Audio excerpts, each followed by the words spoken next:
मंत्रिमंडळाच्या बैठकीसाठी प्रशासनाने अतिशय उत्तम तयारी केली आहे. पहिल्यांदाच अशा प्रकारची बैठक मंत्रिमंडळाची मुख्यालयाच्या किंवा विभागीय कार्यालयाच्या बाहेर होते.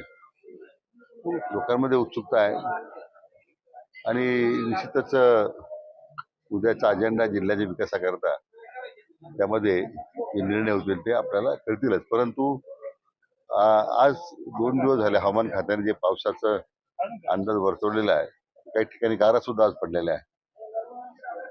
तर माहिती आता उद्या सुद्धा हवामान खात्यानं पावसाचा अंदाज वर्तवलेला आहे.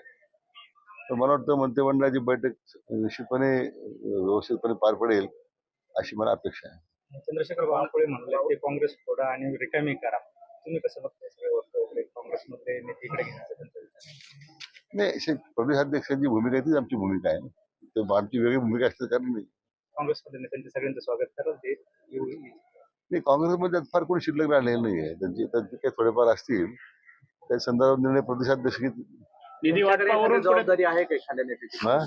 एखाद्या काँग्रेसची संपर्कात जबाबदारी आहे का? आपल्यावर काही नाही, जबाबदारी माझ्यावर काही जबाबदारी नाही. कारण शेवटी बरेचसे मित्र आहेत. आणि सगळे मित्र हळू येतातच ना. तर काय ते.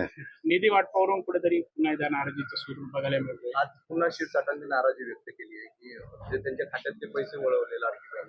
त्यात त्यांनी म्हटलंय की 1500 रुपयाऐवजी 2100 रुपये होणं हे शक्यच नाही. ही वस्तुस्थिती आहे. नाही, मला आता हे माझं मत एवढंच आहे की आणखी माननीय मुख्यमंत्री महोदयांनी अनेक वेळा स्पष्ट केले की मंत्रिमंडळाच्या संदर्भामध्ये अशी जाहीर वक्तव्य करणं मंत्र्यांना उचित नाही. मंत्रिमंडळाच्या बैठकीत ते मांडू शकतात. जाहीरपणे नाराजी मांडून काय साध्य करतायत? आपल्या स्वतःच्या मंत्रिमंडळाची बदनामी करतायत. लाडक्या बहीण योजनेला निधी जरी वळवला असेल तर हरकत काय? ज्या लाडक्या बहिणीचे आशीर्वाद या सरकारला सत्तेत येताना लाभलेले आहेत त्यांना प्राथमिकता देणं काही नाहीये. अजित पवार गट आणि शरद पवार गटात गेल्या काही दिवसांपासून नाराजीची चर्चा सुरू आहे. दोघांचे अधिवेशन होते आणि दोन्ही नेत्यांनी एकमेकांच्या अधिवेशनाला जायला टाळले. त्यामुळे पुन्हा दोन्ही गटात आता ते दोन राष्ट्रवादी काँग्रेसची काय विषय मला कल्पना नाही, किंवा मग त्यांच्यामध्ये त्या पक्षात दोन मध्ये काय सुरू आहे ते जाणून घेण्याची सुद्धा मला काही आवश्यकता नाही.